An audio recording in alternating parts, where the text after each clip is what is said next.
ทองนั่นน่ะ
น้ำมัน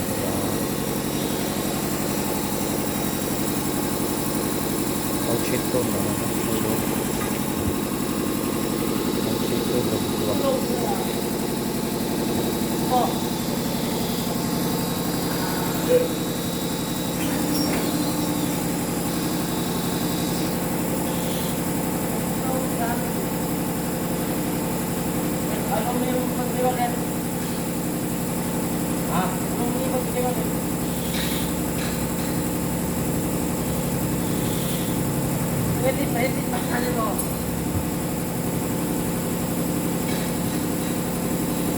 ตัวนี้รู้ไปชดต้นตาย่างวางอย่างย่างวางอย่าง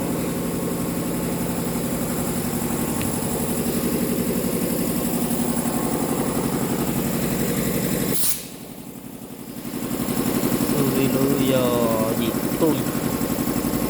น่ะใช่ต้นจั่วใช่ต้นจั่ว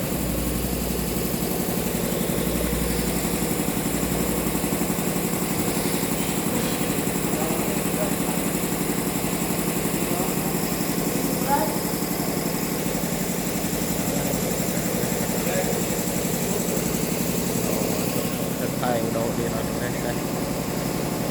ไม่ค่อยเช็คตัวชอบขอ